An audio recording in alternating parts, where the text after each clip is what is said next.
Hello my brothers and sisters, আজকে আমরা mix grammar practice করব। আজকের ক্লাসটি বিশেষভাবে কম্পিটিটিভ এক্সামের জন্য প্রস্তুত করা হয়েছে। তাই তোমরা যারা কম্পিটিটিভ এক্সামের প্রস্তুতি নিচ্ছ অথবা ইংলিশ গ্রামারকে খুব ভালোভাবে শিখতে চাও, আজকের ক্লাসটি তোমাদের জন্যই। গ্রামারের 5টি বিষয় থেকে 10টি করে প্রশ্ন নিয়ে মোট 50টি প্রশ্ন নিয়ে আমি এখানে আলোচনা করব। প্রতিটি প্রশ্ন মাল্টিপল চয়েস আকারে থাকবে, অর্থাৎ একটি করে প্রশ্ন দেওয়া থাকবে, তার 4টি করে অপশন দেওয়া হবে। তোমাদের শুধু সঠিক অপশনটিকে বাছাই করার চেষ্টা করতে হবে।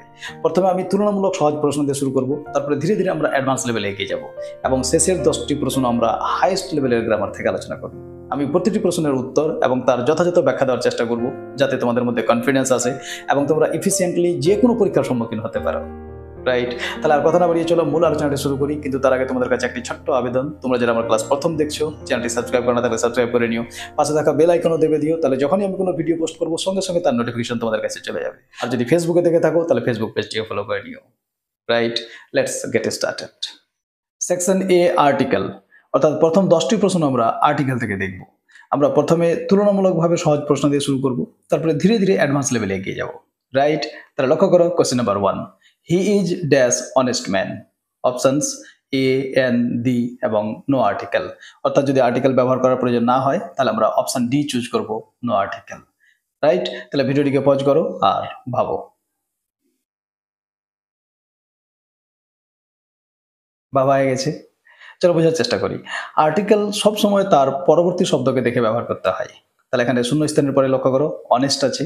আর আর্টিকেলের নিয়ম হলো যে যদি কোনো নাউন এইচ দিয়ে শুরু হয় এবং এইচ সাইলেন্ট থাকে, এইচ উচ্চারণ না হয়, তাহলে তার আগে এন ব্যবহার করতে হয়। যেমন an hour, an honourable person. ঠিক একইভাবে অ্যান অনেস্ট ম্যান, এখানে এন উত্তর হবে।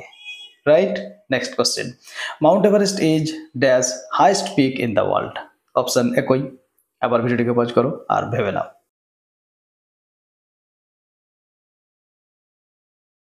ভাবা হয়ে গেছে? লক্ষ্য করো এখানে শূন্যস্থানের পরে কি আছে, হাইস্ট। আর আমরা একটু আগেই জানলাম যে আর্টিকেল সবসময় তার পরবর্তী শব্দকে দেখে ব্যবহার করতে হয়। তাহলে এখানে হাইস্ট এটা অ্যাডজেক্টিভ সুপারলেটিভ ফর্মে আছে, হাই, হায়ার, হাইস্ট। আর আমাদের জানা থাকতে হবে যে সুপারলেটিভ ফর্মের আগে সবসময় দা ব্যবহার করতে হয়। তাহলে এখানে দা অ্যান্সার হবে, Mount Everest is the highest peak in the world. Right, next question, she bought dash umbrella. এবারে সহজ প্রশ্ন। রাইট, ভেবে নাও।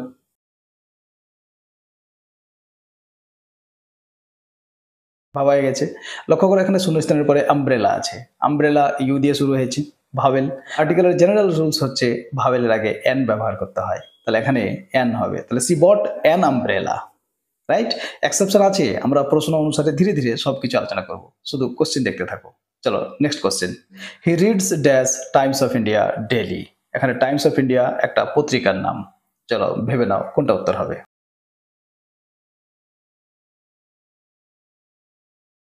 ভাবা হয়ে গেছে? নিশ্চয়ই পেরে গেছো তোমরা। আমাদের জানা থাকতে হবে যে যে কোনো পত্রিকার নাম, কোনো পত্রিকা, কোনো উপন্যাস, কোনো গ্রন্থ, তার আগে দা ব্যবহার করতে হয়। তাহলে he reads the Time of India daily. Right, next question, let us go for dash walk. Option A an the এবং নো আর্টিকেল। ভিডিওটিকে পজ করো আবার ভাবো।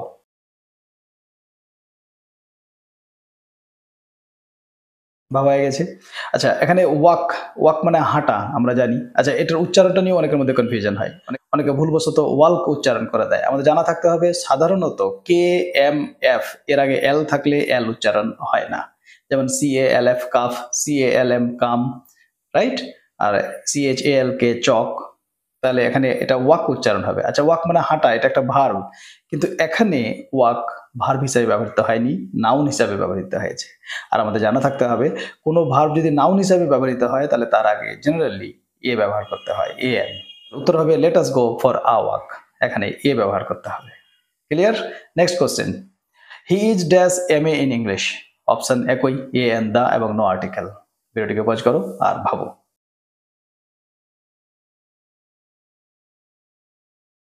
ভাবা হয়ে গেছে? আচ্ছা, এখানে যে আর্টিকেলের রুলসটা হচ্ছে সেটা খুব গুরুত্বপূর্ণ রুলস। দেখো এম এ, এম এতে এম তো কনসোনেন্ট আমরা জানি, আর জেনারেল রুলস হচ্ছে কনসোনেন্টের আগে এ ব্যবহার করতে হবে। কিন্তু এর একটা এক্সেপশন আছে, কোনো নাউন যদি সংক্ষেপে লেখা হয় এবং তার প্রথম বর্ণের উচ্চারণ যদি ভাওয়েল সাউন্ড আসে, মানে প্রথম বর্ণটা উচ্চারণ করতে গিয়ে যদি ভাওয়েলের মতো সাউন্ড আসে, তাহলে তার আগে এন ব্যবহার করতে হবে। যেমন M A R B A. দেখো বি এ সংক্ষেপে লেখা হয়েছে, কিন্তু লক্ষ্য করো আমরা প্রথম উচ্চারণ কি করছি, বি, বি, এখানে ভাওয়েল সাউন্ড আসছে কি, আসছে না, তাহলে এখানে এ ব্যবহার করতে হবে। কিন্তু এম এ আমরা যদি বাংলায় লিখি তাহলে কি হবে, এম এম ও আসছে, রাইট? তাহলে এখানে ভাওয়েল সাউন্ড আসছে, ওই জন্য এখানে এ ব্যবহার করতে হবে। N M A, N S D O, N S M S, দেখো সবগুলোতেই কনসোনেন্ট আছে, যেহেতু ওর উচ্চারণ করতে গিয়ে ভাওয়েল সাউন্ড আসছে, ওই জন্য আমরা এন ব্যবহার করব। কিন্তু কোন ক্ষেত্রে, যখন কোনো নাউনকে সংক্ষেপে শর্ট ফর্মে লেখা হবে তখন, right? NMA, NSDO, NSMS, NHS school, etcetera etcetera. Next question, dash gold is a precious metal. এখানে প্রথমেই শূন্য স্থান, তারপরে কি আছে, গোল্ড, আর option A and the, no article. আবার ভিডিওটাকে পজ করো আর ভাবো।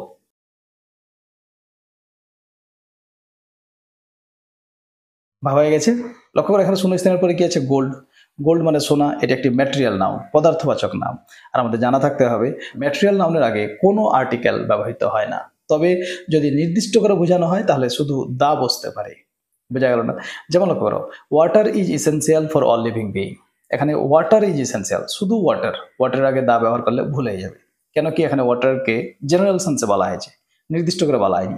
কিন্তু আমরা যদি বলি water of Ganga is holy, গঙ্গার জল পবিত্র, তাহলে বাক্যটি ভুল হয়ে গেল, কারণ এখানে ওয়াটারের আগে দা ব্যবহার করতে হবে। কারণ এখানে সব জলের কথা বলা হয়নি, নির্দিষ্ট করে বলে দেওয়া হয়েছে গঙ্গার জল, ওই জন্য the water of the Ganga is holy, right? তাহলে এখানে লক্ষ্য করো, gold is a precious metal, নির্দিষ্ট করে তো বলেনি, জেনারেল সেন্সে বলা হয়েছে, তাহলে এখানে নো আর্টিকেল, কোনো আর্টিকেলের দরকার নেই। কিন্তু আমি যদি বলি তোমার আংটির সোনাটা খুব ভালো, তাহলে ওই ক্ষেত্রে আমাকে কি বলতে হবে, the gold of your ring is very good. বোঝা গেল? তাহলে ম্যাটেরিয়াল নাউন নির্দিষ্ট করে বোঝালে দা বসতে পারে, যদি নির্দিষ্ট করে না বোঝায় তাহলে জেনারেল সেন্সে কোনো আর্টিকেল বসবে না। তাহলে এখানে যেহেতু জেনারেল সেন্সে বলা হয়েছে, এখানে কোনো আর্টিকেল দরকার নেই, no article will be the correct answer, right? চলো next question, he plays dash flute very well.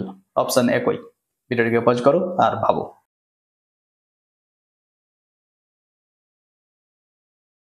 আচ্ছা, ফ্লুট মানে বাঁশুরি, আমি যদি ভুল না হই, রাইট? এটা একটি বাদ্যযন্ত্র। আর আমাদের মনে রাখতে হবে যত বাদ্যযন্ত্র আছে, এই যে ফ্লুট, পিয়ানো আরো ইত্যাদি ইত্যাদি, এই বাদ্যযন্ত্রগুলিকে বাজানো অর্থ বোঝালে তার আগে দা ব্যবহার করতে হয়। তাহলে he plays the flute very well. ভালো লাগছে তোমাদের? আচ্ছা, ভালো লাগলে ভিডিওটিকে লাইক করে দিও, অন্যদের সঙ্গে শেয়ারও করে দাও, তারাও যেন বিষয়টি জানতে পারে। আর তোমরা যদি আমার ক্লাস প্রথম দেখে থাকো তাহলে চ্যানেলটি সাবস্ক্রাইব করে না থাকলে সাবস্ক্রাইব করে নাও, তাহলে আমি যখনই এরকম কোনো ভিডিও পোস্ট করবো সঙ্গে সঙ্গে তোমাদের কাছে তার নোটিফিকেশন চলে যাবে, right? Right. Next question, she is dash European lady. Option a an the, no article. আবার পজ করো আর ভাবো।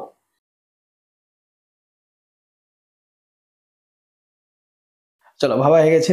আচ্ছা লক্ষ্য করো, ইউরোপিয়ান যদি খালি চোখে দেখি তাহলে তো মনে হচ্ছে এখানে এন বসবে, রাইট? কারণ ইউরোপিয়ান ই ভাবেল, আর ভাবেল দিয়ে শুরু হলে তার আগে এন বসে। কিন্তু আমাদের জানা থাকতে হবে যে যদি কোনো ভাবেলের উচ্চারণ ইউ বা ওয়া হয়, ইউ আর ওয়া, যদি এই দুই রকম সাউন্ড আসে তাহলে তার আগে এ ব্যবহার করতে হয়। তাহলে she is a European lady, a বসবে এখানে। This is a university, university দেখো ইউ আছে, কিন্তু যেহেতু ওর উচ্চারণ ইউ হচ্ছে ওই জন্য এ ব্যবহার করতে হবে।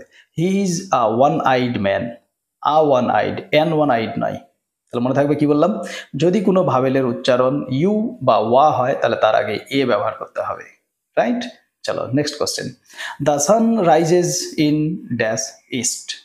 অপশন একই, চলো ভিডিওটিকে পজ করো আর ভাবো।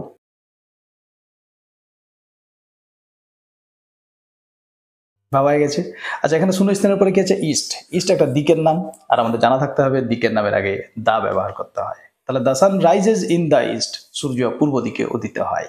তাহলে এই ছিল আমাদের আর্টিকেল থেকে 10টি প্রশ্ন, রাইট? এবার চলো section B, preposition, very very important. চলো first question, he is good dash mathematics. Option in, at, with, for. ভিডিওটিকে পজ করো আর ঠান্ডা মাথায় ভাবো।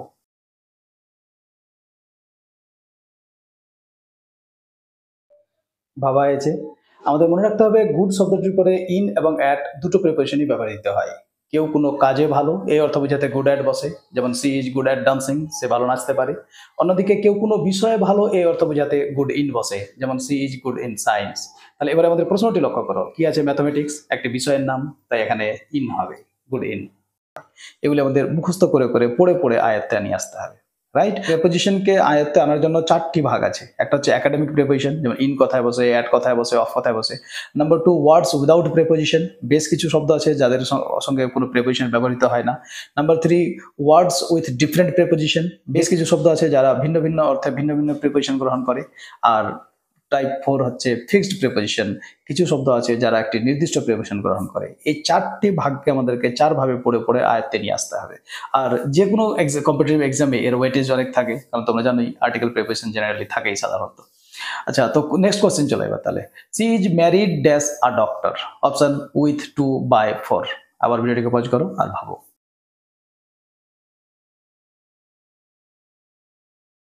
ভাবা হয়ে গেছে? আচ্ছা, এই যে ম্যারি মানে বিয়ে করা বা বিবাহ করা, ম্যারি শব্দটার পরে কোনো প্রিপোজিশন বসে না। তবে ম্যারি শব্দটি যদি প্যাসিভ ভয়েসে ব্যবহৃত হয়, ম্যারি শব্দটির আগে যদি কোনো ভার্ব বি থাকে, am, is, are, was, were এই ধরনের কোনো ভার্ব বি থাকে, তাহলে ওই ক্ষেত্রে ম্যারিডের সঙ্গে টু ব্যবহার করতে হয়। টু, বোঝা গেল না? উদাহরণ লক্ষ্য করো, ই ম্যারিড রিয়া, সে রিয়াকে বিয়ে করেছিল। এখানে ম্যারিডের পরে কোনো প্রিপোজিশন ব্যবহার করার দরকার নেই। কিন্তু যখন আমরা বলছি he is married two Riya, এই যে দেখো he is married two Riya, তাহলে এখানে যেহেতু ইজ চলে আসলো ম্যারিডের আগে, তাহলে এটা প্যাসিভ ভয়েস হয়ে গেল। আর আমরা কি জানলাম যে ম্যারিড শব্দটি প্যাসিভ ভয়েসে ব্যবহৃত হলে তারপরে টু ব্যবহার করতে হবে, রাইট? তাহলে she is married to a doctor, to will be the correct answer.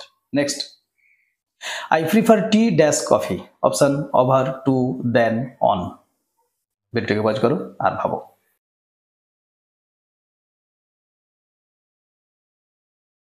ভাবা হয়ে গেছে? আচ্ছা, আমাদের মনে রাখতে হবে প্রিফার এবং প্রিফারেবল। প্রিফার মানে হচ্ছে অধিক পছন্দ করা, বেশি পছন্দ করা। যেমন ধরো আমি মাছ থেকে মাংস বেশি পছন্দ করি, রাইট? তো কোনো কিছু থেকে বেশি পছন্দ করা এটাকে প্রিফার করা বলা হয়। আর আমাদের মনে রাখতে হবে যে প্রিফার এবং প্রিফারেবল এই দুটি শব্দের পরে সবসময় টু ব্যবহার করতে হয়, টু। তাহলে I prefer tea to coffee, বা আমরা আবার বলতে পারি tea is preferable to coffee, right? মনে থাকবে? Next question, he is senior dash me, option than, from, to, over. ভিডিওটিকে পজ করো আবার ভাবো। ভাবা হয়ে গেছে? আমাদের মনে রাখতে হবে বেশ কিছু অ্যাডজেক্টিভ আছে, এদেরকে ল্যাটিন অ্যাডজেক্টিভ বলা হয়, মানে এরা ল্যাটিন ভাষা থেকে ইংরেজিতে এসছে। এদেরকে চেনা খুব সহজ, কারণ এদের শেষে ও আর থাকবে, যেমন senior, junior, interior, exterior, inferior, superior, prior, etcetera etcetera, right? আমাদের মনে রাখতে হবে এদের সম্পর্কে দুটো কনসেপ্ট মনে রাখতে হবে। ও আর যুক্ত যেগুলো ল্যাটিন অ্যাডজেক্টিভ আছে, এরা সবসময় কম্প্যারেটিভ হয়, এদের কম্প্যারেটিভ বানানোর দরকার নেই, এবং এদের পজিটিভ ও সুপারলেটিভ ফর্ম হয় না, কনসেপ্ট নাম্বার 1। এবং কনসেপ্ট নাম্বার 2, এদের পরে সবসময়, যদিও এরা কম্প্যারেটিভ, কিন্তু এদের পরে দেন নয়, টু ব্যবহার করতে হয়, টু। মনে থাকবে কি বললাম, যত ও আর যুক্ত অ্যাডজেক্টিভ আছে, যে senior, junior, interior, inferior, superior, prior etcetera, এরা ল্যাটিন অ্যাডজেক্টিভ, এরা জন্মগতই কম্প্যারেটিভ, এদের পজিটিভ ফর্ম হয় না, সুপারলেটিভ ফর্মও হয় না। আর যেহেতু এরা কম্প্যারেটিভ, তো এদেরকে কম্প্যারেটিভ বানানোর দরকার নেই। এবং পয়েন্ট নাম্বার 2, এরা কম্প্যারেটিভ হলেও এদের পরে দেন নয়, টু ব্যবহার করতে হয়, টিও টু। তাহলে he is senior to me, senior to, junior to, inferior to, right? Next question, he is confident dash his success, options in, of, with, about. আবার ভিডিওটিকে পজ করো আর ভাবো। ভাবা হয়ে গেছে? আচ্ছা, এটাও ফিক্সড প্রিপোজিশন, এখানে কোনো লজিক চলবে না, মুখস্থ করতে হবে আমাদেরকে, নাহলে এইভাবে প্র্যাকটিস করে করে মনে রাখার চেষ্টা করতে হবে। তাহলে কনফিডেন্ট অফ হয়, অফ। তাহলে he is confident of his success, সে তার সফলতার বিষয়ে আত্মবিশ্বাসী। Next question, the train departs dash 7 AM, option in, on, at, from. ভিডিওটিকে পজ করো আবার ভাবো। চলো, ভাবা হয়ে গেছে? আচ্ছা, আমাদের মনে রাখতে হবে যে কোনো ঘড়ির সময়, এই যে 7টা, 8টা, 10টা, 12টা, 11:30 এটসেট্রা, যে কোনো ঘড়ির সময় ওর আগে সব সময় অ্যাট বসাতে হয়, অ্যাট প্রিপোজিশন। তাহলে the train departs at 7 AM, right? Next question, he is fond dash music, options in, of, with, at. বলো কোনটা উত্তর হবে? উত্তর খুঁজে পেয়েছো? এটা তুলনামূলক সহজ, তাই না?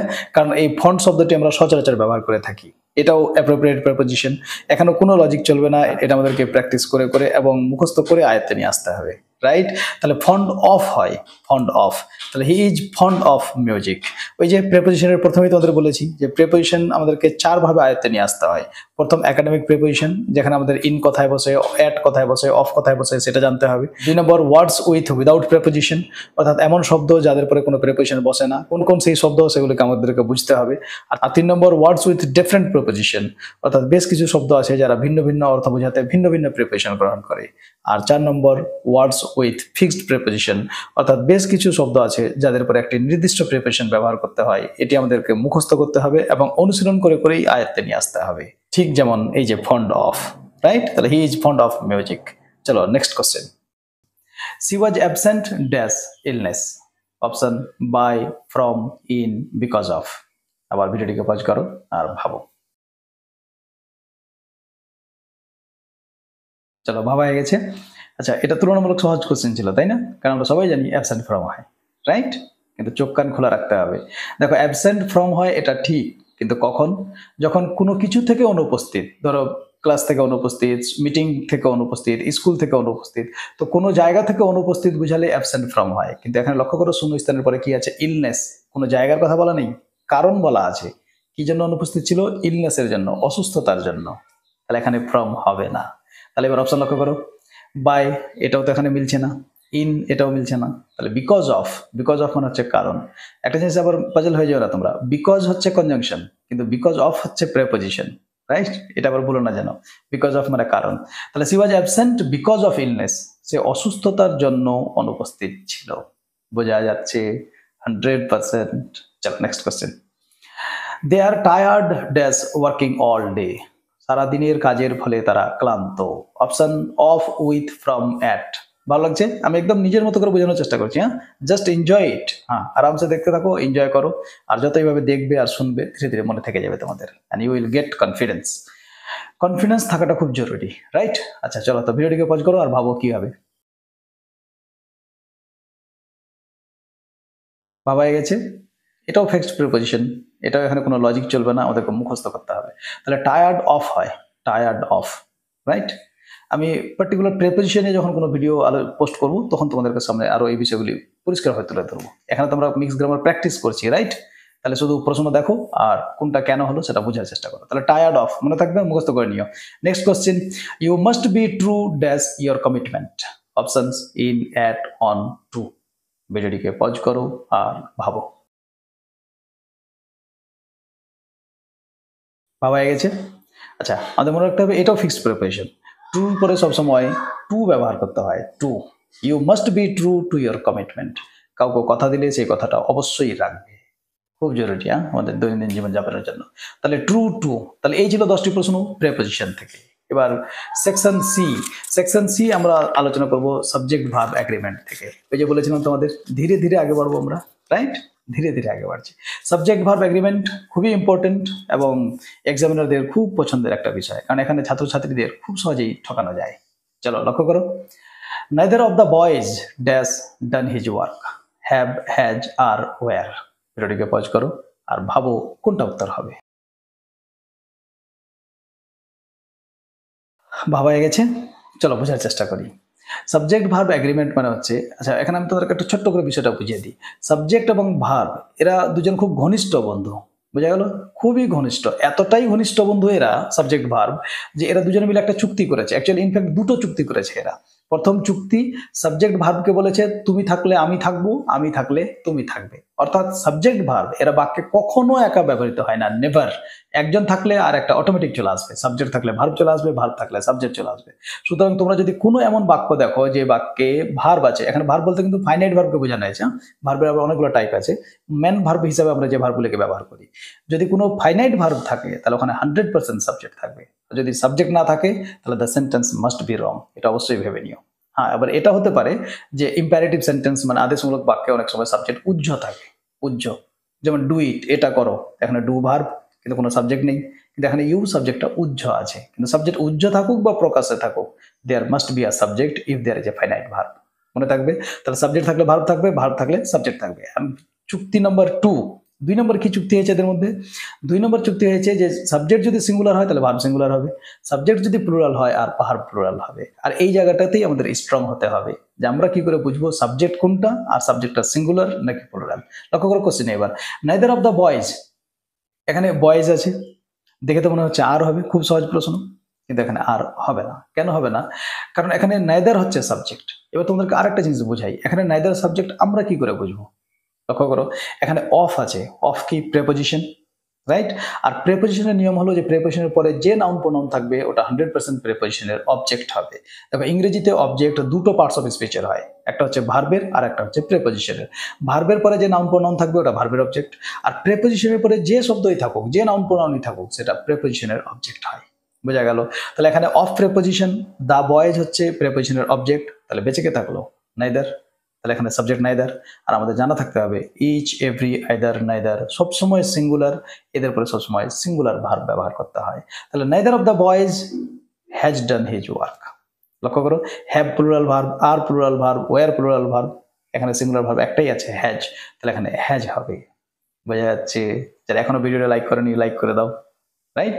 এতটুকু তো ডিজার্ভ করি আমি। আর বন্ধু বান্ধবদের সঙ্গে শেয়ার করো, তারাও বিষয়টি জানতে পারো। চলো এবার নেক্সট কোশ্চেন।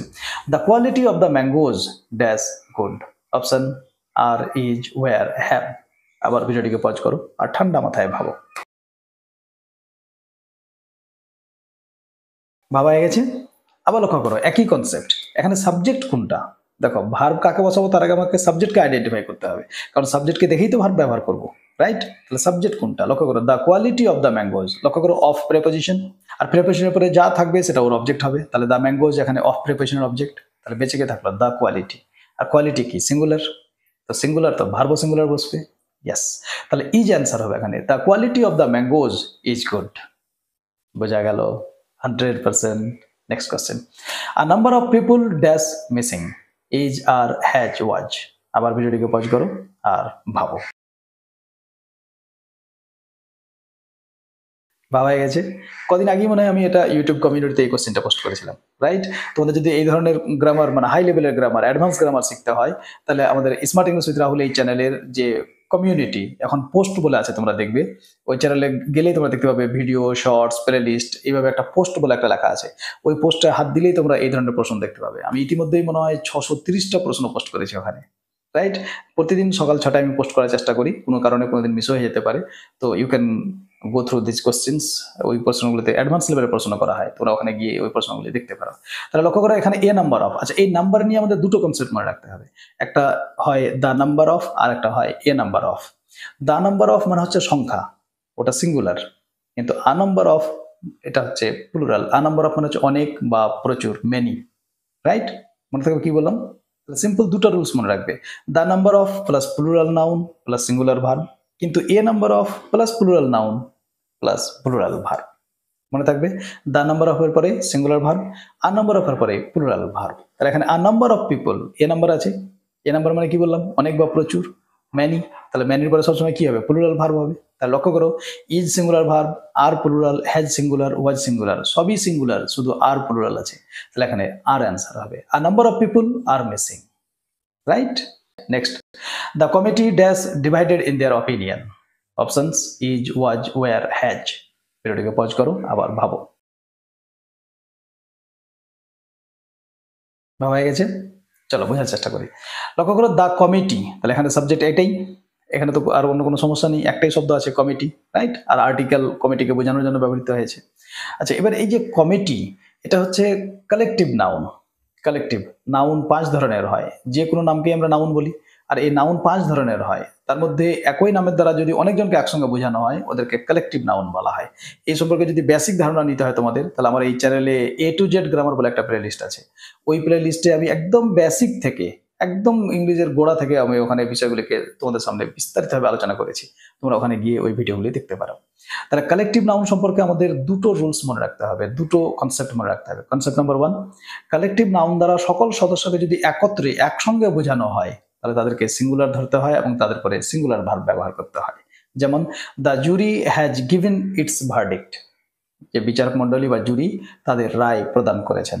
এখানে দ্য জুরি এটা কালেকটিভ নাউন, জুরি বলা হয় কয়েকজন বিচারক মন্ডলীর সমষ্টিকে। এখানে দেখো ওরা তাদের রায় প্রদান করেছে, রায় প্রদানের ক্ষেত্রে ওরা সবাই একত্রিত, রাইট? এখানে একসঙ্গে বোঝানো হয়েছে, ওই জন্য এখানে আমরা হ্যাজ সিঙ্গুলার ভার্ব ব্যবহার করেছি। আবার আমরা বলতে পারি the jury war divided in there opinions, বিচারক মন্ডলীগণ তাদের মতামতে বিভক্ত হয়ে গেছিলেন। আচ্ছা, বিভক্ত মানে কি? একমত নয়। একমত নয় মানে সকল সদস্যকে আলাদা করে বোঝানো হয়েছে, ওই জন্য এখানে আর ব্যবহার করা হয়েছে। তাহলে 2 নম্বর কনসেপ্ট কি জানলাম আমরা? যে কালেকটিভ নাউন দ্বারা যদি সকল সদস্যকে আলাদা আলাদা ভাবে বোঝানো হয় তাহলে ওদেরকে প্লুরাল ধরতে হয় আর তারপরে প্লুরাল ভার্ব ব্যবহার করতে হয়। রাইট? তাহলে এবারে আমাদের কোশ্চেনের দিকে লক্ষ্য করো। The committee dash divided in their opinion. লক্ষ্য করো, ডিভাইডেড। ডিভাইডেড মানে কি? বিভক্ত। বিভক্ত মানে একমত ছিল না, আর একমত নয় মানে একত্রিত নয়। তাহলে এখানে কমিটি প্লুরাল, আর এরপর আমাদেরকে প্লুরাল ভার্ব ব্যবহার করতে হবে। তাহলে the committee war divided in their opinion, it is the correct answer. Next question, every boy and each girl dash to attend the meeting. Option have, has, are, where. Watch the video and find out the answer. হয়ে গেছে খোঁজা? চলো এখানে concept বোঝার চেষ্টা করো। আমরা একটু আগেই বলছিলাম যে ইচ, এভরি, আইদার, নাইদার এরা অলওয়েজ সিঙ্গুলার, আর এদের পরে সবসময় সিঙ্গুলার ভার্ব ব্যবহার করতে হয়। কিন্তু এখানে লক্ষ্য করো, তোমাদের মধ্যে একটা কনফিউশন আসতে পারে। এভরি বয় আর ইচ গার্ল দুবার আছে, রাইট? আবার বয় আর গার্ল আছে। তাহলে তোমাদেরকে মনে রাখি, এই যে ইচ, ইচ কোনো বাক্যে যবার ব্যবহার হোক আর যেভাবেই ব্যবহৃত হোক না কেন, যেমন ধরো each boy each girl, every boy every girl, each boy every girl each boy, যেভাবেই বসুক, যতবারই বসুক না কেন, তারপরে সবসময় সিঙ্গুলার ভার্বই ব্যবহার করতে হবে। Point clear? ইচের পরে শুধু একটা ক্ষেত্রে প্লুরাল ভার্ব ব্যবহার করতে হয়, যদি কোনো প্লুরাল নাউনের পরে ইচ ব্যবহৃত হয়, তাহলে ওই ক্ষেত্রে প্লুরাল ভার্ব ব্যবহার করতে হয়। যেমন the students each have done their homework. লেখা দেখো দ্য স্টুডেন্টস ইচ, স্টুডেন্টস এর পরে ইচ ব্যবহৃত হয়েছে, এই ক্ষেত্রে শুধু প্লুরাল ভার্ব ব্যবহার করতে হয়। বাকি ইচ দুনিয়ার যে কোনো জায়গায় তুমি পাও না কেন, তারপরে সবসময় সিঙ্গুলার ভার্বই ব্যবহার করতে হবে। সে একবার থাকুক, যবার থাকুক, এভরির সঙ্গে থাকুক, এভরির সঙ্গে না থাকুক। পয়েন্ট ক্লিয়ার হলো? 100%। তাহলে কি অ্যান্সার হবে এখানে? Has. Each boy and each girl has to attend the meeting. Next, 10 miles dashed a long distance. Options are, is, have, where. ভিডিওটিকে পজ করো, আবার ভাবো কোনটা উত্তর হবে। ভাবা হয়ে গেছে? আচ্ছা, 10 miles দেখে তো মনে হচ্ছে প্লুরাল, তো ভার্ব প্লুরাল হওয়ার কথা এখানে। আর এ লং ডিস্টেন্স, রাইট? কিন্তু আমাদের মনে রাখতে হবে ফিক্সড টাইম, ফিক্সড ডিস্টেন্স আর ফিক্সড অ্যামাউন্ট, এদের পরে সবসময় সিঙ্গুলার ভার্ব ব্যবহার করতে হয়। কি কি বললাম? ফিক্সড টাইম, যেমন 5 hours, যদি বলি 5 hours dash a long time, তাহলে কি হবে? 5 hours is a long time. 5 hours কিন্তু ইজ, ওই যে ফিক্সড টাইম। আচ্ছা, ফিক্সড ডিস্টেন্স, এই যে আমাদের প্রশ্ন, যেমন দেখো 10 miles, রাইট? তাহলে 10 miles, 10 উল্লেখ করা আছে, ক মাইল ফিক্সড করা আছে, 10 মাইল। তাহলে এখানেও আমাদেরকে সিঙ্গুলার ভার্ব ইজ ব্যবহার করতে হবে। আর একটা কি বললাম? ফিক্সড অ্যামাউন্ট, যেমন ধরো 5000 ড্যাশ এনাফ ফর মি, তাহলে ইজ না আর, কোনটা হবে? তাহলে 5000 এখানে ইজ ব্যবহার করতে হবে। তাহলে মনে থাকবে কি বললাম? ফিক্সড অ্যামাউন্ট, ফিক্সড ডিস্টেন্স আর ফিক্সড টাইম, এদের পরে সবসময় সিঙ্গুলার ভার্ব। ফিক্সড টাইম মানে কি? মানে এই নাউনগুলোর আগে যদি কোনো সংখ্যা থাকে, তাহলে এদের পরে সবসময় প্লুরাল, সিঙ্গুলার, তাহলে এদের পরে সবসময় সিঙ্গুলার ভার্ব ব্যবহার করতে হয়। Next question, either you or your parents dash responsible. Options is, are, was, were. Watch the video and find out the answer. খোঁজা হয়ে গেছে? আচ্ছা, এখানে আমরা আরেকটা কনসেপ্ট জানতে পারবো। দেখো, ইংরেজি গ্রামারে কোরিলেটিভ কনজাংশন বলে কিছু কনজাংশন আছে। কোরিলেটিভ মানে এরা জোড়ায় জোড়ায় বসে, এরা দুটো দুটো করে থাকে, যেমন আইদার অর, নাইদার নর, not only but also, whether or. আমাদের মনে রাখতে হবে যে কোনো সাবজেক্ট যদি এই কোরিলেটিভ কনজাংশন দ্বারা যুক্ত থাকে, মানে আইদার অর, নাইদার নর, নট অনলি বাট অলসো দ্বারা যুক্ত থাকে, তাহলে ওই ক্ষেত্রে দ্বিতীয় সাবজেক্টটিকে মেন সাবজেক্ট ধরতে হয় এবং তারপরে ভার্ব ও প্রোনাউন সেই সাবজেক্ট অনুসারে ব্যবহার করতে হয়। মনে থাকবে কি বললাম? বোঝা গেল? আইদার অর, নাইদার নর, নট অনলি বাট অলসো এবং হোয়েদার অর, এরা যদি দুটো সাবজেক্টকে যুক্ত করে, তাহলে ওই ক্ষেত্রে সবসময় শেষের সাবজেক্টটাকে আমরা মেন সাবজেক্ট ধরবো এবং তারপরে ভার্ব ও প্রয়োজন অনুসারে যদি প্রোনাউন ব্যবহার করতে হয়, তাহলে সেই সাবজেক্ট অনুসারে ব্যবহার করতে হবে।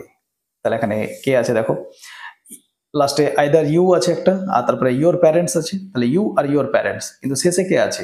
Your parents. তাহলে এই বাক্যে এটাই হচ্ছে মেন সাবজেক্ট। আচ্ছা, প্যারেন্টস কি প্লুরাল, তাহলে এরপরে ভার্ব প্লুরাল বসবে। তাহলে আমরা কি বসাবো এখানে? আর।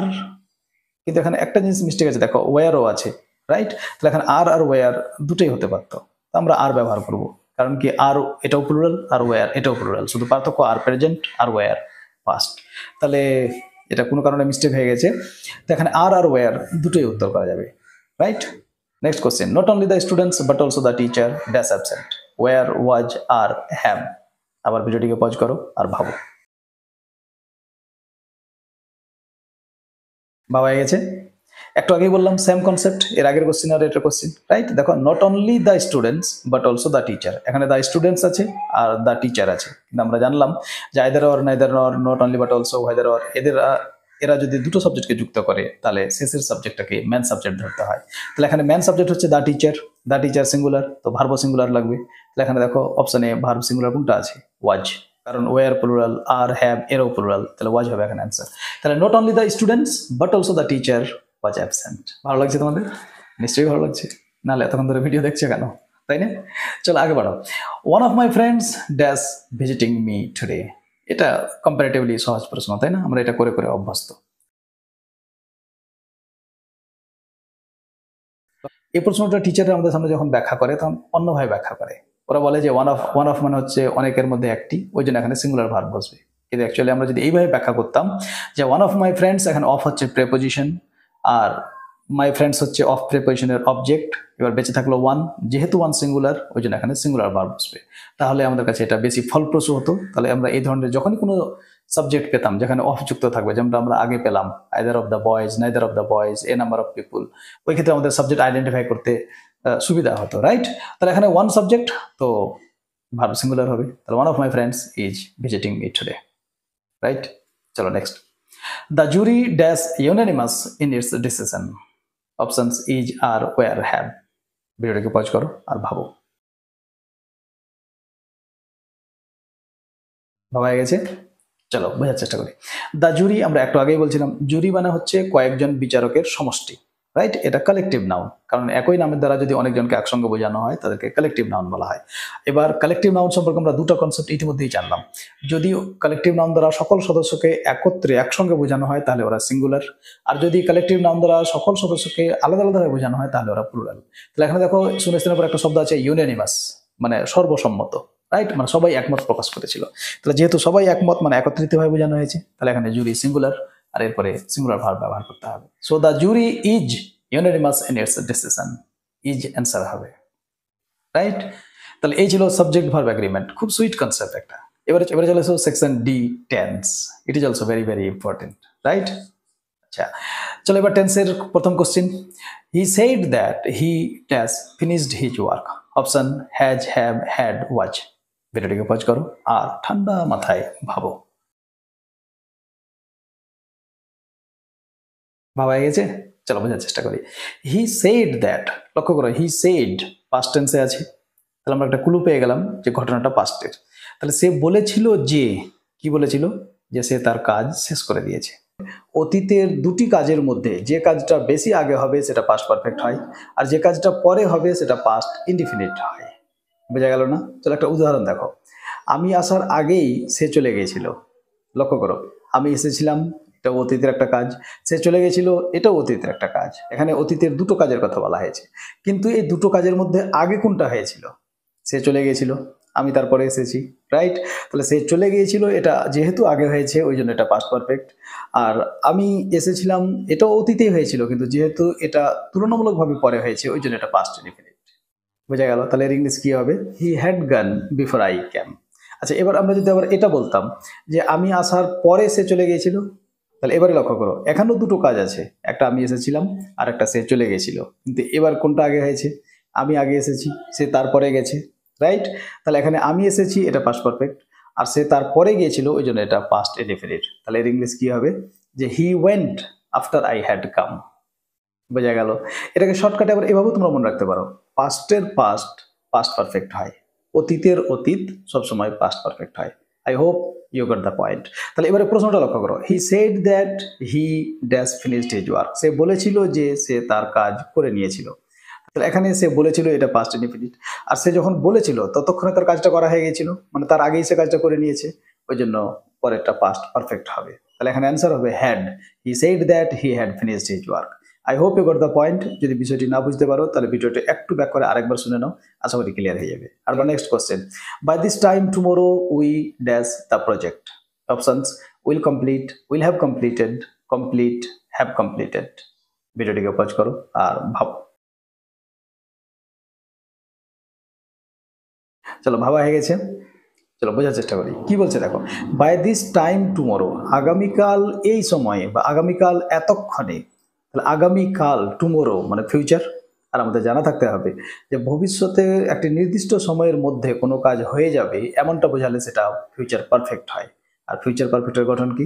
Subject plus shall have will have plus verb 3 plus others, right? তাহলে এখানে আমাদেরকে কি লাগবে? সাবজেক্ট তো দেওয়াই আছে উই, তাহলে আমাদের শ্যাল হ্যাভ উইল হ্যাভ লাগবে। তাহলে দেখো কি আছে এখানে, will have completed, option B, it will be the answer, right? Next question, when I reached the station the train dash, options left, has left, had left, leaves। একটু আগে আমরা আলোচনা করলাম, ভিডিওটিকে পজ করো আর দ্রুত ভেবে নাও। ভাবা হয়ে গেছে? একটু আগেই বলছিলাম যে অতীতের দুটি কাজের মধ্যে যে কাজটা বেশি আগে হবে সেটা পাস্ট পারফেক্ট, আর যেটা পরে হবে সেটা পাস্ট ইনডিফিনিট। তাহলে লক্ষ্য করো, when I reached the station, যখন আমি স্টেশনে পৌঁছেছিলাম, কি হয়েছিল? দ্য ট্রেন হ্যাড লেফট, ততক্ষণ এই ট্রেন ছেড়ে চলে গেছিল। তাহলে আমরা একটু আগেই জানলাম পাস্টের পাস্ট পাস্ট পারফেক্ট হয়, রাইট? তাহলে had left will be the answer. Next question, I wish I dash a bird, options was, were, am, had. খুব সহজ কোশ্চেন, খুব প্রচলিত জানা কোশ্চেন, এটা ভেবে নাও। চলো, ভাবা হয়ে গেছে। আমাদের মনে রাখতে হবে, যত অবাস্তব কল্পনা বা অবাস্তব ইচ্ছা আছে, এই ধরনের বাক্যে সবসময় পাস্ট ইনডিফিনিট টেন্স অর্থাৎ ভার্ব টু ব্যবহার করতে হয়। আর যদি ভার্ব বি থাকে তাহলে সব ধরনের সাবজেক্টের সঙ্গেই ওয়ার ব্যবহার করতে হয়। ওয়ার সাবজেক্ট কে আছে দ্যাট ডাজন্ট ম্যাটার, কিন্তু বসবে তো ওয়ার। কোন ক্ষেত্রে? যদি অবাস্তব কল্পনা বা অবাস্তব ইচ্ছা প্রকাশিত হয় ওই ক্ষেত্রে। এখানে কি বলেছে দেখো, I wish I dash a bird, কত ভালো হতো যদি আমি পাখি হতাম। আচ্ছা, আমি একজন মানুষ, মানুষের পক্ষে পাখি হওয়া সম্ভব? মোটেও নাই, রাইট? তাহলে এটা অবাস্তব কল্পনা, একটা অবাস্তব ইচ্ছা। তাহলে এই ক্ষেত্রে আমাদেরকে অপশানে দেখো কি আছে, ওয়াজ, ওয়ার, এম, হ্যাড। তাহলে এখানে আমাকে ওয়ার ব্যবহার করতে হবে। তাহলে I wish I were a bird, right? এটা নিশ্চয়ই জানা ছিল তোমাদের, খুব কমন কোশ্চেন এটা। চলো next, they dash here since morning, options are, were, have been, had been. Very tricky question. চলো ভিডিওটিকে পজ করে একবার ভেবে নাও। ভাবা হয়ে গেছে? আচ্ছা, লক্ষ্য করো, এখানে যদি সিন্স মর্নিং না থাকতো তাহলে আমরা এখানে আর ব্যবহার করতাম, দে আর হেয়ার। কিন্তু যেহেতু সিন্স মর্নিং দিয়ে দিয়েছে, সিন্স মর্নিং কি একটা সময় বোঝাচ্ছে, পাস্ট সময়, সকাল থেকে। আমাদের জানা থাকতে হবে যে সিন্স আর ফর যখন সময় বোঝাতে ব্যবহৃত হয় সাধারণত তারা পারফেক্ট বা পারফেক্ট কন্টিনিউয়াস টেন্সে ব্যবহৃত হয়। মনে থাকবে কি বললাম, আবার বলছি, সিন্স এবং ফর যখন সময় বোঝাতে ব্যবহৃত হয়, মানে সময়ের জন্য যখন ব্যবহৃত হয়, তখন এরা পারফেক্ট বা পারফেক্ট কন্টিনিউয়াস টেন্সে ব্যবহৃত হয়। তাহলে এখানে উত্তর হবে have been, they have been here since morning, তারা সকাল থেকে এখানে আছে। বুঝতে পারলাম? Next question, she said she dash to the market the day before, options go, went, has gone, had gone. আবার পজ করো আর ভাবো। আচ্ছা, ভাবা হয়ে গেছে? এই কনসেপ্ট আমরা একটু আগেও আলোচনা করলাম যে পাস্টের পাস্ট পাস্ট পারফেক্ট হয়। তাহলে সি সেড, সে বলেছিল। আচ্ছা, এবার সে যেটাই বলুক, যখন বলেছিল ততক্ষণে তার সেটা করা হয়ে গেছিল, right?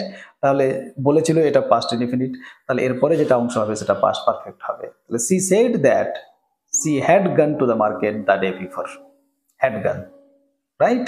Next, by the time the police arrived the thief ran away, has run away, had run away, was running away। ভিডিওটিকে পজ করো আর ভাবো কোনটা উত্তর হবে। ভাবা হয়ে গেছে? চলো লক্ষ্য করো, by the time the police arrived, যতক্ষণে পুলিশ পৌঁছেছিল। আচ্ছা, অ্যারাইভড ভার্ব টু, রাইট? তাহলে যতক্ষণে পুলিশ পৌঁছেছিল ততক্ষণে যেটা হওয়ার হয়ে গেছিল, তাহলে পাস্টের পাস্ট পাস্ট পারফেক্ট, ওই যে একটু আগে আলোচনা করলাম। তাহলে এখানে কি হবে, the thief had run away, had run away. নিশ্চয়ই বুঝে গেছো তোমরা, ইতিমধ্যে আমরা অনেকবার আলোচনা করেছি আর ব্যাখ্যা করছি না, আগে বাড়ো। It is time we dash our homework, options do, did, had done এবং done. Watch the video and find out the answer. ভাবা হয়েছে? খুব সহজ কোশ্চেন এটা, তাই না? ইয়েস, আমাদের মনে রাখতে হবে ইট ইজ টাইমের দুটো কনসেপ্ট আছে, একটা it is time plus to plus verb one plus others, আর একটা হচ্ছে it is time plus subject plus verb two plus others. অর্থাৎ যদি ইট ইজ টাইমের পরে কোনো কিছু না থাকে তাহলে টু প্লাস ভার্ব ওয়ান, আর যদি ইট ইজ টাইমের পরে সাবজেক্ট থাকে তাহলে 100% ভার্ব টু ব্যবহার করতে হবে। যেমন ইট is time to sleep now, এখন ঘুমানোর সময় বা এখন ঘুমানোর সময় হয়ে গেছে, তাহলে it is time to sleep, এখন ইট ইজ টাইমের পরে ইনফিনিটিভ ব্যবহার করা হয়েছে। কিন্তু আমাদের প্রশ্ন লক্ষ্য করো, it is time we, it is টাইমের পরে সাবজেক্ট আছে, আমরা স্ট্রাকচার কি জানলাম যে it is time plus subject plus verb two plus others, অর্থাৎ এখানে আমাদেরকে ভার্ব টু ব্যবহার করতে হবে। তাহলে it is time we did our homework, did, right. Next, if he does harder he would have passed. Options: studies, study, had studies, or studied. Very very important question. ভিডিওটিকে pause করে ঠান্ডা মাথায় একবার ভেবে নাও। ভাবা হয়ে গেছে? চলো বিষয়টিকে বোঝানোর চেষ্টা করি। দেখো, এটা কন্ডিশনাল সেন্টেন্স, তোমাদের নিশ্চয়ই কন্ডিশনাল সেন্টেন্স সম্পর্কে ধারণা আছে। যদি না থাকে তাহলে আমি তোমাদের বলে দিই। কন্ডিশনাল সেন্টেন্স মানে শর্তমূলক বাক্য, যে বাক্য দ্বারা শর্ত প্রকাশিত হয়। এই কন্ডিশনাল সেন্টেন্স প্রধানত 3 ধরনের হয়, কোনো কোনো জায়গায় 4 ধরনেরও তোমরা পাবে। আমরা কন্ডিশনাল সেন্টেন্সের যখন ক্লাস নিব তখন বিস্তারিত আলোচনা করবো, রাইট। আপাতত এটুকু মনে রেখো, আমি তোমাদেরকে শর্টকাটে শিখিয়ে দিচ্ছি, তাহলে আশা করি তোমাদের most of the conditional cases you will face easily. কি হবে?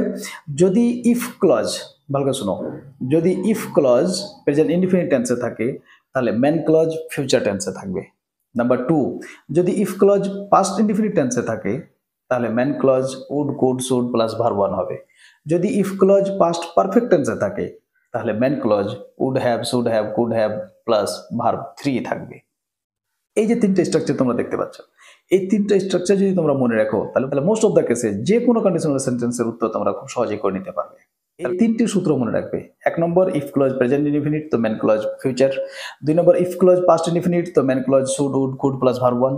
আর 3 number, if clause past perfect তো main clause should have, would have, could have plus verb 3। এবার যেদিকে শূন্য স্থান দিবে আমরা এই 3টা রুলস মনে রেখে ওই অনুসারে ম্যাচ করব। তাহলে এবারে লক্ষ্য করো, ইফ হি দিয়ে শূন্য স্থান দিয়েছে মানে ইফ ক্লজে শূন্য স্থান আছে, তাহলে মেন ক্লজে দেখো কি আছে, হি উড হ্যাভ পাস্ট। তাহলে হি উড হ্যাভ পাস্ট মানে এটা 3 নম্বর সূত্র আমাদের, থার্ড কন্ডিশনাল যেটা, রাইট। তাহলে কি হবে? Past perfect. তাহলে এখানে অ্যান্সার হতো if he had studied harder he would have passed. যদি সে ভালোভাবে পড়তো তাহলে সে পাস করে যেত। এখন তোমাদের আরেকটা জিনিস শিখিয়ে দিই, এই যে 1 নম্বর কন্ডিশনাল যেটা ইফ ক্লজ প্রেজেন্ট ইনফিনিট, তাহলে ইফ ক্লজ যদি প্রেজেন্ট ইনফিনিট হয় তাহলে ওখানে বাস্তবে সম্ভব এই ধরনের শর্ত বোঝাবে। যেমন তুমি আসলে আমি যাব, if you come I shall go, তাহলে এটা বাস্তবে সম্ভব। আচ্ছা, 2 নম্বর যেটা মানে ইফ ক্লজ যদি পাস্ট ইনডিফিনিট হয় তাহলে এটা আনরিয়াল কন্ডিশন বলে একে, মানে অবাস্তব কল্পনা বা অবাস্তব ইচ্ছা বোঝাবে। যেমন if I were a bird I would fly in the sky, যদি আমি পাখি হতাম তাহলে আমি আকাশে উড়ে বেড়াতাম। এটা অবাস্তব কল্পনা, আমার পক্ষে পাখি হওয়া সম্ভব নয়। আর 3 নম্বর, এই যে আমরা কোশ্চেনে দেখতে পাচ্ছি if he had studied harder, যদি সে কঠোর পরিশ্রম করতো হি উড হ্যাভ পাস্ট, সে পাস করে যেত।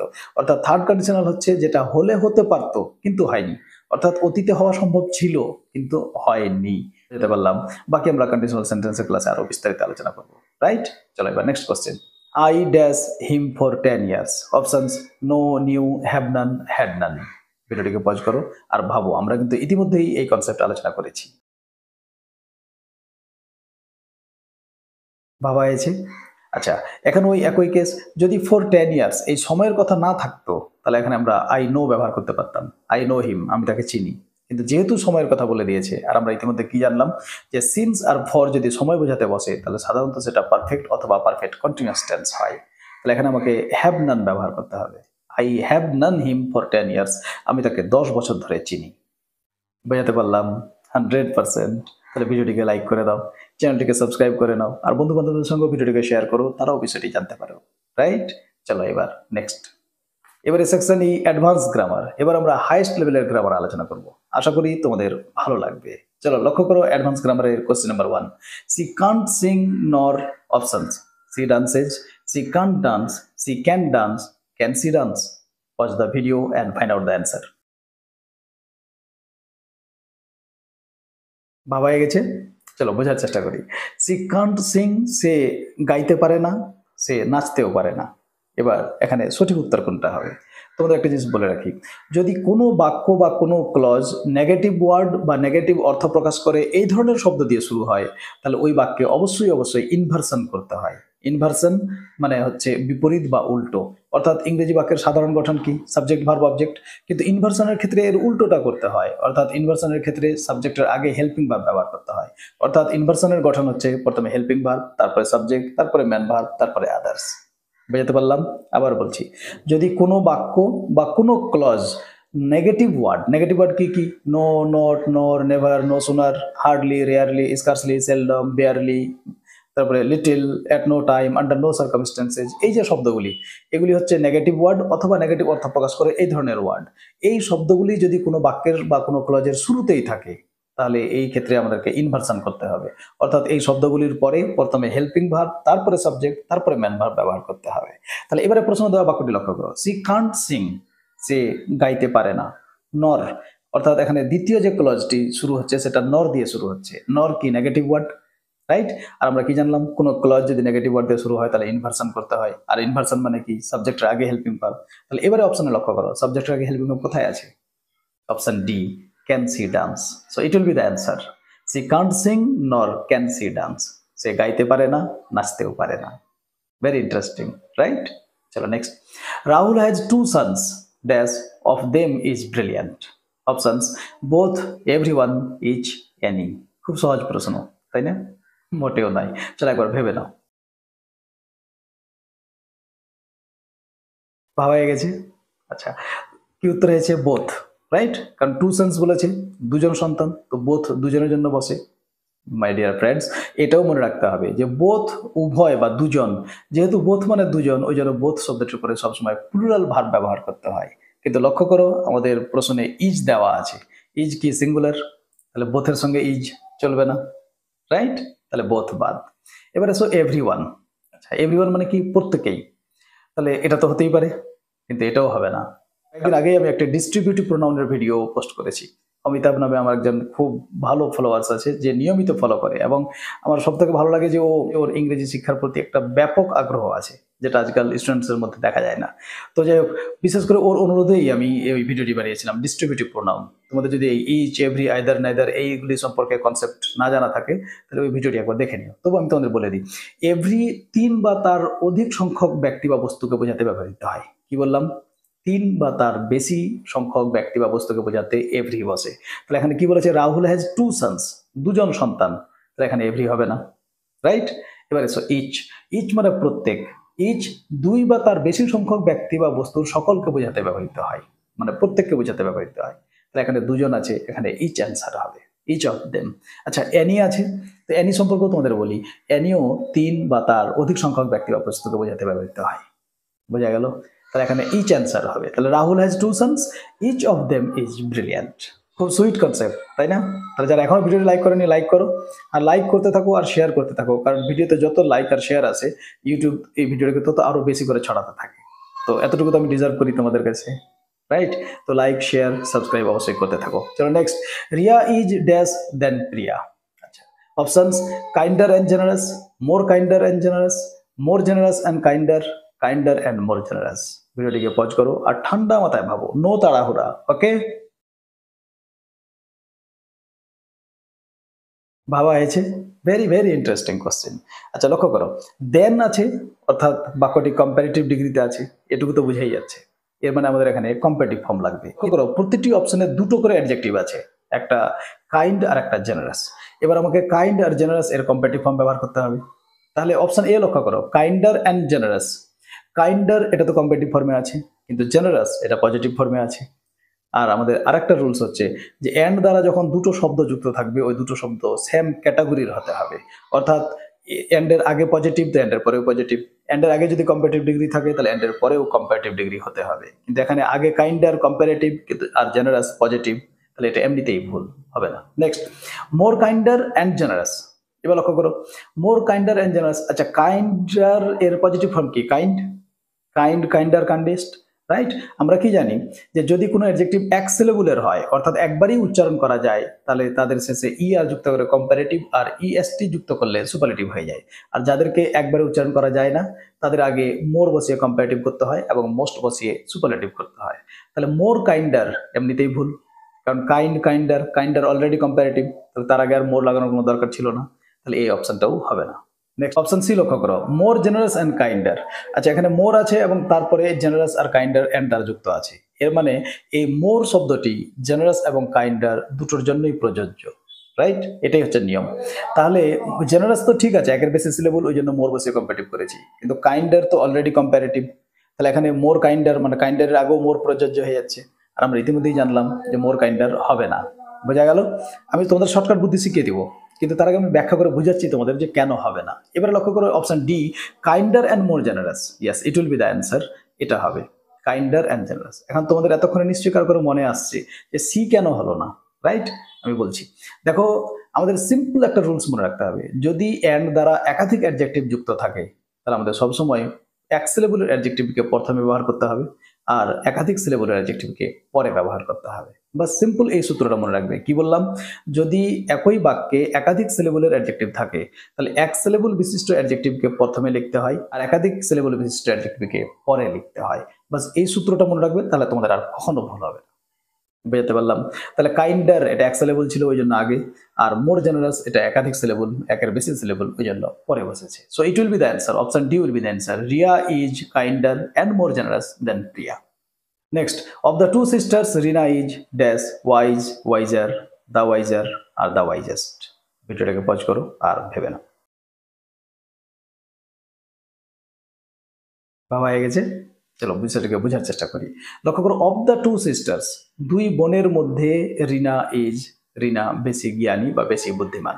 আচ্ছা, দুজন বোনের মধ্যে, তাহলে অপশন ডি তো এমনিতেই হবে না, রাইট? কারণ অপশন ডি দ্য ওয়াইজেস্ট কি সুপারলেটিভ, আর সুপারলেটিভ দুইয়ের অধিক মানে তিন বা তার বেশি সংখ্যক ব্যক্তি বস্তুর মধ্যে তুলনা করতে বসে, তাহলে ওটা বাদ। আচ্ছা, ওয়াইজ এটা পজিটিভ, আর পজিটিভে তো কোনো তুলনাই হয় না, এখানে একে অপরের সঙ্গে সাদৃশ্য দেখানো হয় বা কোয়ালিটি বর্ণনা করা হয়, তাহলে এটাও হবে না। এবার থাকলো ওয়াইজার না দ্য ওয়াইজার, রাইট? তাহলে ওয়াইজার কম্পারেটিভ। আচ্ছা, কম্পারেটিভের আগে তো দা বসে না, আমরা জানি সুপারলেটিভ অ্যাডজেক্টিভের আগে দা বসে, তাহলে ওয়াইজার অ্যান্সার হবে, রাইট? না, ওয়াইজার হবে না, এখানে দা ওয়াইজার অ্যান্সার হবে। সূত্র কি? নিয়ম হলো যে যদি অফ দ্য টু থাকে তাহলে অফ দ্য টু থাকলে ওই বাক্যে 100% দা প্লাস কম্পারেটিভ ব্যবহার করতে হয়, দা প্লাস কম্পারেটিভ। বোঝা গেল না? যেমন Rohan is the taller of the two boys, দুজন বালকের মধ্যে রোহান বেশি লম্বা। তাহলে লক্ষ্য করো, of the two boys, of the two আছে, আর আমরা সূত্র কি জানলাম? অফ দ্য টু থাকলেই তার আগে দা প্লাস কম্পারেটিভ ব্যবহার করতে হবে। I hope you will remember the point. Next, his house is smaller dash options as you, than you, than your, than yours. ভিডিওটাকে পজ করো, আবার ভাবো। চলো, ভাবা হয়ে গেছে, বোঝার চেষ্টা করি। His house is smaller, smaller মানে কি? Comparative degree. আচ্ছা, কম্পারেটিভ ডিগ্রি, তাহলে অ্যাজ ইউ তো হবে না, কারণ অ্যাজ পজিটিভে বসে আমরা জানি, রাইট? আচ্ছা, দেন ইউ, আচ্ছা এটাও হবে না। কেন হবে না? কারণ তুলনা কার সঙ্গে হয়েছে দেখো, হিজ হাউস ইজ স্মলার, তার বাড়িটি হয় ছোট তোমার থেকে না তোমার বাড়ির থেকে?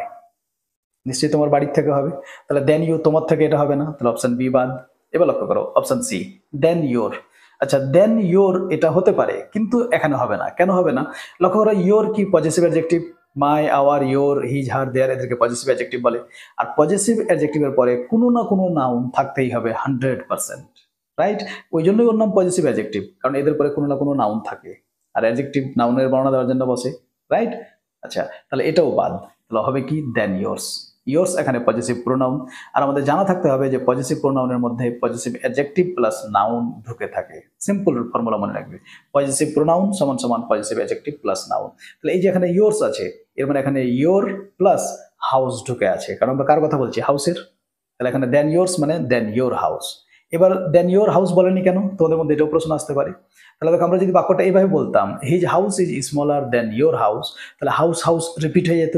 আর ইংলিশ গ্রামারের রুলস হচ্ছে we should always try to avoid the repetition of the same word, একই শব্দের পুনরাবৃত্তি এড়াতে হবে। ওই জন্য দেন ইয়োর হাউস না বলে দেন ইয়োর্স বলেছে। So it will be the answer, his house is smaller than yours. I hope you got the point. Next, he not only likes to read but also dash movies. Options watch, watching, to watch, likes to watch. Watch the video and find out the answer. ভাবা আছে? ইট is also very very interesting. আচ্ছা, লক্ষ্য করো কি আছে বাক্যটাতে, not only but also. আমরা ইতিমধ্যেই জেনেছি যে আইদার অর, নাইদার নর, not only but also, whether or, এদেরকে কোরিলেটিভ কনজাংশন বলে, কারণ এরা জোড়ায় জোড়ায় ব্যবহৃত হয়। এবার এদের সম্পর্কে আমাদের একটা জিনিস মনে রাখতে হবে, এরা সব সময় সেম ক্যাটাগরির ওয়ার্ডকে যুক্ত করে। সেম ক্যাটাগরি অর্থাৎ এপারে সাবজেক্ট থাকলে ওপরও সাবজেক্ট, এপারে অবজেক্ট থাকলে ওপরও অবজেক্ট, এপারে ভার্ব থাকলে ওপরও ভার্ব, এপারে অ্যাডজেক্টিভ থাকলে ওপরও অ্যাডজেক্টিভ, মানে দুদিকেই সেম ক্যাটাগরির ওয়ার্ড হতে হবে। তাহলে লক্ষ্য করো, নট অনলির পরে কি আছে? লাইকস টু রিড, মানে ভার্ব প্লাস ইনফিনিটিভ। তাহলে আমাকে বাট অলসোর পরেও ভার্ব প্লাস ইনফিনিটিভ ব্যবহার করতে হবে। তাহলে লক্ষ্য করো তো, ভার্ব প্লাস ইনফিনিটিভ কোথায় আছে? Option D, likes to watch. বোঝা গেল? তাহলে হি not only likes to read but also likes to watch movies. It will be the answer. আমরা আবার এই বাক্যটাকে এভাবে বলতে পারতাম যে he likes not only two read but also to watch movies. এবার লক্ষ্য করো, নট অনলির উপরে কি ছিল? টু রিড ইনফিনিটিভ, ওই জন্য বাট অলসোর পর আমরা কি ব্যবহার করলাম? To watch infinitive. ওই যে বললাম দুদিকেই সেম ক্যাটাগরির শব্দ যুক্ত করতে হবে। বোঝা যাচ্ছে? ভালো লাগছে? চলো এবার next. My friend died dash over rating. Options of, in, for, from. যারা ইতিমধ্যেই কোনো কম্পিটিটিভ এক্সামে বসেছো এটা নিশ্চয়ই জানো তোমরা, খুবই খুবই গুরুত্বপূর্ণ এটা। চলো একবার ভেবে নাও। ভাবা হয়েছে? আচ্ছা, ডাই মানে কি? মারা যাওয়া। এই ডাই শব্দটির উপরে ভিন্ন ভিন্ন অর্থে ভিন্ন ভিন্ন প্রিপারেশন ব্যবহৃত হয়। অসুখে মারা গেলে ডাই অফ, খেয়ে বেশি খেয়ে না খেয়ে ফুড পয়জন হয়ে মারা গেলে ডাই ফ্রম। আচ্ছা, কোনো যুদ্ধ করতে গিয়ে বা আহত অবস্থায় মারা গেলে ডাই ইন, বিষ খেয়ে মারা গেলে ডাই বাই, কোনো দেশের কারণে বা কোনো স্বার্থে মারা গেলে ডাই ফর। রাইট? তাহলে এখানে লক্ষ্য করে কি আছে? My friend died dash over eating. বেশি খেয়ে মরে গেছে। তাহলে বেশি খেয়ে, কম খেয়ে, না খেয়ে, ফুড পয়জন হয়ে, এগুলো হলে কি বললাম আমরা? ফ্রম। এখানে ফ্রম অ্যান্সার হবে। My friend died from over eating. Next question. The older I gate dash. Options I become wise, I become the wise, the wise I become, the wiser I become. Watch the video and find out the answer. ভাবা হয়েছে? ইট is also very very interesting. আচ্ছা, এখানে আমাদের যেটা মনে রাখতে হবে, যখন দুটো কাজ সমান্তরাল ভাবে হবে, মানে একটার সঙ্গে আরেকটা কাজ অটোমেটিকলি হচ্ছে, যেমন যত পড়বে তত শিখবে, তাহলে তুমি যেই যেই পড়তে থাকবে সেই সেই তুমি শিখতে থাকবে। তাহলে দুটো কাজ সমান্তরাল ভাবে হচ্ছে, সমানভাবে হচ্ছে। এই ক্ষেত্রে আমাদের যে গঠনটা মনে রাখতে হয় সেটা হচ্ছে the plus comparative plus subject plus verb. বোঝা গেল কি বললাম? The plus comparative plus subject plus verb. এই গঠনটা দুবার ব্যবহৃত হবে, মানে এখানে এই বাক্যে যে দুটো ক্লজ থাকবে, দুটো ক্লজেই সেম স্ট্রাকচার ফলো করতে হবে। The plus comparative plus subject plus verb. তাহলে দেখো, দা ওল্ডার আই গেট, এখানে তো ঠিক আছে। তাহলে পরের অংশটাও ওই একই গঠনের হবে, মানে দা প্লাস কম্পারেটিভ। তাহলে লক্ষ্য করো তো দা প্লাস কম্পারেটিভ কোনটা অপশনে আছে? অপশন সিতে দা ওয়াইজ আছে, কিন্তু ওয়াইজ তো পজিটিভ, তাহলে এটা হবে না। তাহলে option D will be the answer, the wiser I become. লক্ষ্য করো, দা ওয়াইজার, ওয়াইজার কম্পারেটিভ, তারপর আই সাবজেক্ট আর বিকাম ভার্ব। তাহলে the older I get, the wiser I become. যেই যেই আমি বয়স্ক হই বা বড় হই, সেই সেই আমি বুদ্ধিমান হয়ে যাই বা বিচক্ষণ হই। রাইট? চলো next question. The three brothers love dash very much. Options each other, one another, all other, any of this. অর্থাৎ এর যে কোনো একটা হতে পারে। Watch the video and find out the answer. ভাবা হয়েছে? Very interesting. লক্ষ্য করো, দ্য থ্রি ব্রাদার্স, তিনজন ভাই, এখানে তিনজনের কথা বলা হয়েছে। আচ্ছা, আমাদের এমনিতে মনে রাখতে হবে অল আদার এই ক্ষেত্রে প্রযোজ্য নয়, অল আদার এখানে হয় না। থাকলো কে? ইচ আদার এবং ওয়ান অ্যানাদার। এদেরকে রেসিপ্রোকাল প্রোনাউন বলা হয়। রেসিপ্রোকাল প্রোনাউন ইচ আদার এবং ওয়ান অ্যানাদার। ইচ আদার দুজনের একে অপরকে বোঝাতে ব্যবহৃত হয়। দুজন, যেমন উই লাভ ইচ আদার, এখানে দুজনের কথা বলা হয়েছে, আমরা দুজনে একে অপরকে ভালোবাসি। আর যদি দুইয়ের বেশি সংখ্যক ব্যক্তি বা বস্তু হয়, তাহলে ওই ক্ষেত্রে ওয়ান অ্যানাদার ব্যবহার করতে হয়। মনে রাখবে, দুজনের একে অপরকে ইচ আদার, অনেকের মধ্যে সবাই সবাইকে ওয়ান অ্যানাদার। তাহলে এবারে প্রশ্নটি লক্ষ্য করো, দ্য থ্রি ব্রাদার্স, কয়জন ভাইয়ের কথা বলা হয়েছে? তিনজনের কথা। তাহলে ইচ আদার হবে না, কি হবে? One another. Right? And finally আজকের শেষ প্রশ্ন। Anybody can do it if dash the way. Options he knew, he knows, they knew, they knew. ভিডিওটিকে পজ করো আর ভাবো। ভাবা হয়ে গেছে? চলো দেখো, anybody can do it if, যে কেউ এটা করতে পারে যদি, আমরা কন্ডিশনাল সেন্টেন্সে কি জেনেছিলাম, যে যদি ম্যান ক্লজ ফিউচার টেন্সে থাকে। দেখো, ক্যান মোডালস এটা প্রেজেন্ট বা ফিউচারকে মডিফাই করে। রাইট? যে কেউ এটা করতে পারবে, এটা কিন্তু ফিউচারই। তাহলে ইফ ক্লজ সবসময় প্রেজেন্ট ইনডিফিনিট টেন্স হবে, প্রেজেন্ট ইনডিফিনিট। তাহলে এনিবডি ক্যান ডু ইট, যেহেতু এটা ক্যান আছে, মোডালস আছে, তাহলে আমরা ইফ ক্লজটাকে প্রেজেন্ট ইনডিফিনিট টেন্স করবো। এবার লক্ষ্য করো তো প্রেজেন্ট ইনডিফিনিট কোনটা আছে? হি নিউ, পাস্ট ইনডিফিনিট হবে না। He knows, yes, it will be the answer. তাহলে anybody can do it if he knows the way. পরে আচ্ছা, এখানে আরেকটা বিষয় আছে, তোমাদের মনে আবার প্রশ্ন আসতে পারে, দে নো কেন হবে না? এটাও তো প্রেজেন্ট ইনডিফিনিটেই আছে। রাইট? কিন্তু লক্ষ্য করো, আমরা এখানে প্রোনাউনটা কার বদলে বসাচ্ছি? এনিবডির বদলে। আর আমাদের মনে রাখতে হবে, anybody, anyone, everybody, everyone, nobody, no one, they are always singular. এদের পরিবর্তে যদি কোনো প্রোনাউন ব্যবহার করতে হয়, সেটাও সিঙ্গুলারই ব্যবহার করতে হবে। তাহলে যেহেতু এনিবডির বদলে আমরা এখানে প্রোনাউন ব্যবহার করছি, ওই জন্য দে নো নয়, হি নোজ, এটা অ্যান্সার হবে। এবার তোমাদের মনে প্রশ্ন আসতে পারে, এনিবডি মানে যে কেউ। এবার যে কেউর মধ্যে ছেলে বা মেয়ে দুজনেই আছে, তাহলে হি কেন, সি নয় কেন? Right, it is also very interesting. তাহলে আমাদের গ্রামারের আরেকটা সূত্র মনে রাখতে হবে, যে কোনো শব্দ দ্বারা যদি জেন্ডার আইডেন্টিফাই করা না যায়, মানে ছেলে না মেয়ে যদি এটা বোঝা না যায়, তাহলে জেনারেল রুলস হচ্ছে ওই ক্ষেত্রে ওকে ম্যাসকুলিন জেন্ডার ধরতে হয়, অর্থাৎ ছেলে ধরতে হয়, আর ছেলে প্রোনাউন ব্যবহার করতে হয়। ওই জন্য এখানে অ্যানিবডির পরিবর্তে হি নোজ ব্যবহার করা হয়েছে। বোঝা গেল? 100% ভালো লাগলো। যদি ভালো লাগে, যারা এখনো লাইক করোনি, লাইক করে দাও, বন্ধু বান্ধবদের সঙ্গে ভিডিওটিকে শেয়ার করো, তারাও বিষয়টি জানতে পারো। আর তোমরা আমার ক্লাস প্রথম দেখলে চ্যানেলটি সাবস্ক্রাইব করে না থাকলে সাবস্ক্রাইব করে নাও, পাশে থাকা বেল আইকনও দেবে দিও। আর যদি ফেসবুক দেখো, তাহলে ফেসবুক পেজটিও ফলো করে নিও। রাইট?